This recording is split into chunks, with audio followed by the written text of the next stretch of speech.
Okay, car is fixed. The problem was the fuel lines that I used inside the gas tank were not rated for submersion in gas, and so they deteriorated.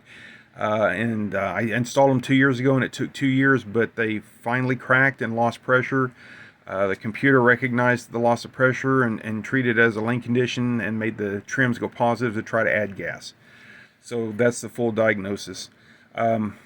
I bought a strainer that wasn't exactly the same as the original, although it was supposed to be for this car. The orientation is upside down from the original, so that required that I install the pump upside down. Because the pump had to be put upside down, that caused the fuel line to be down to rest on the cradle that would normally hold the connector. You'll see that in the video that follows before it terminates. I ran out of memory, and so I lost a lot of great footage, so that's why I'm having to do this preface video. Installing the fuel pump was real easy. I couldn't believe how lucky I was. I basically put it in the tank, and I pulled it towards the front of the car, and I set it down, and I pushed forward towards the back of the car, and it snapped right in. Similarly, the fuel sending unit snapped first try, no problems, right into the fuel pump assembly. Had a little trouble putting the plate back on. The metal clamps that I was using to secure the fuel lines inside the gas tank to the plate were getting in the way of the seal for the plate, and I struggled with that, and it probably took me 15 minutes. But all in all, it went together really quick. The car is running great. It's running true to form again. It accelerates great. Doesn't cut out. It doesn't feel like it's starving for gas. So don't forget that after this video, there's going to be the footage showing up to the point where I ran out of memory, and basically it shows how the pump fits into the housing with the new strainer, and how I had to bend the strainer to fit into the housing. So I hope this video helps somebody. Okay, I've got the fuel pump assembly removed from the Altima, 97 model Altima. And the problem apparently is not the fuel pump is bad, but the hose.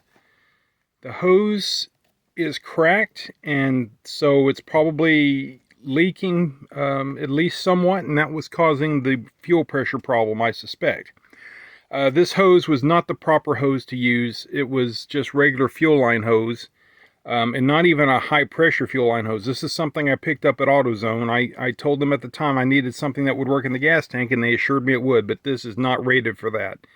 This is like $4 a foot stuff, and it's a good quality. It's a Gates brand, but it's not proper for in-tank use. You have to have special, very expensive hose for that. The kind of hose that you need is called submersible fuel line, and it runs between $20 and $25 a foot. It looks like I need at least 2 foot, like that's a foot, over a foot, and that's over a foot, so I'll probably need 1.5 foot total, so I'd have to buy 2 foot, and I did. I bought it. Pretty expensive stuff.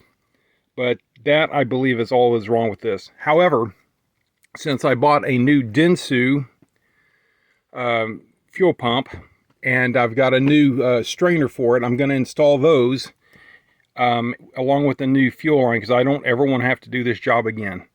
The wiring is needing some work too. When I took it apart, the connectors didn't hold up very well. These connectors are still viable. They're not soft or anything, so they held up nicely to the gas.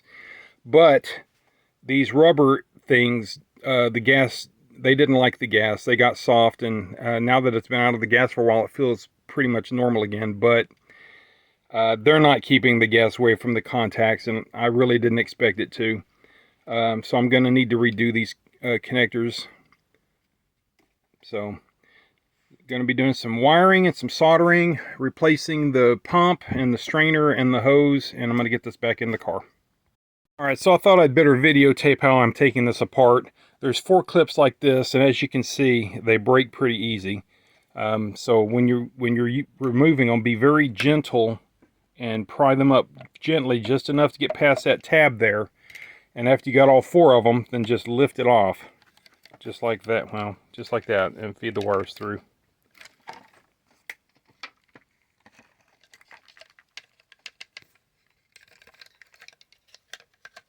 Alright, so that gets the top part off. And there's a connector here to disconnect the harness from the pump.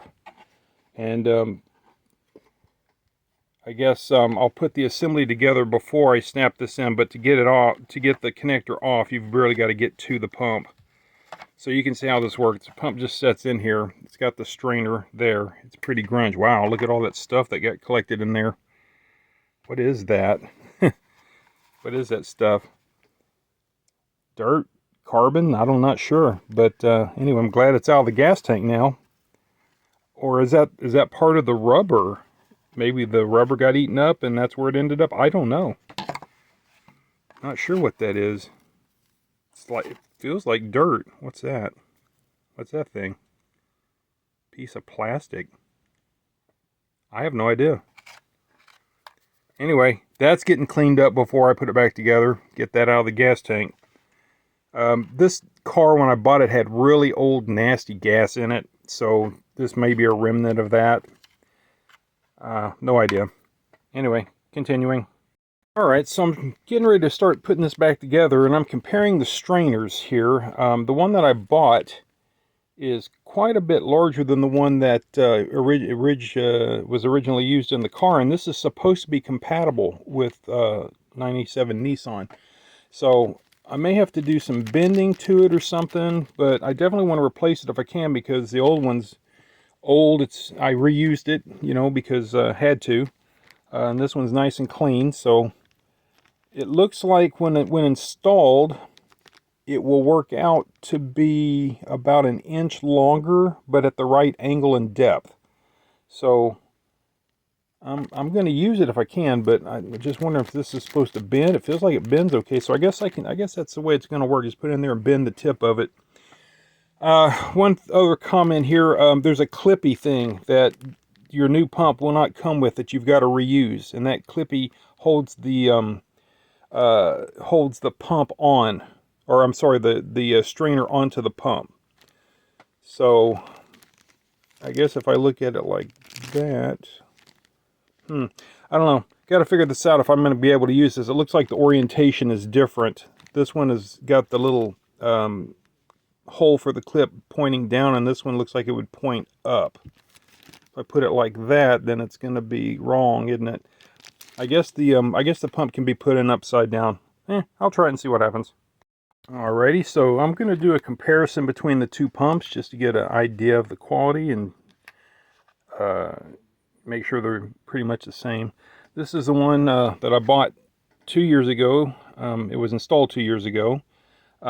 Date stamp on it is 12/21/2020, so December 21st, 2020. Part number PEFP P-25. Whenever you buy something like this was cheap. This was less than 20 bucks. I don't remember the exact price. It might have been closer to 10. But they all hype it up. Oh yeah, it meets OEM standards and stuff, but you know, not really.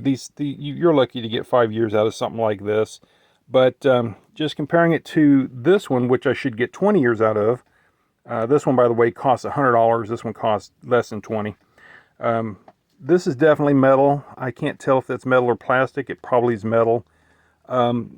Basically similar construction. You got metal here, metal there, plastic on these ends. The dimensions all work out, and more importantly, to me at least, is the connector looks to be the same. So I can reuse the connector that I have already built up on the new pump, and contacts look good to me, so I'll just reuse this. And that connector looks like it's still in good shape. I just need to fix the other one that is soldered to the plate that goes on the top of the gas tank. But yeah, so similar quality, and this one I do believe is still good. I'm not 100% sure of that, but I believe it is, and I'm going to keep it as a spare.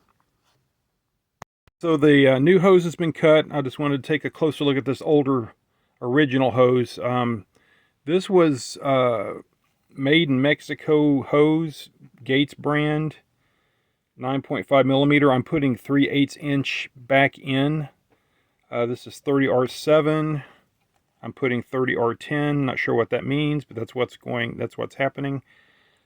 This was rated for 50 psi, which is kind of low pressure, but this pump was only supposed to generate about 45 maximum, so it was okay. The new one is rated for 300 psi, and it's Evil Energy brand. It's made in China. Not pleased about that. Hopefully it's good. Submersible fuel. That's the important part, is the submersible, and you can see it's got a inner diameter of 3/8, which is 10 millimeters approximately. The old hose was 9.5 millimeters. It looks like it's going to be fine. I put a clamp on to make sure, and it looks like it's going to hold fine. So next thing is to start putting it back together. All right, so this is what it's looking like. It's not it's not perfect, but you can see the filter fits in there. I'm having to tilt up the end a little bit. I don't think that's going to be an issue. This is a problem for me, but I don't know what else to do about it. This connector is supposed to lay into this cradle here, right? This is supposed to be on bottom.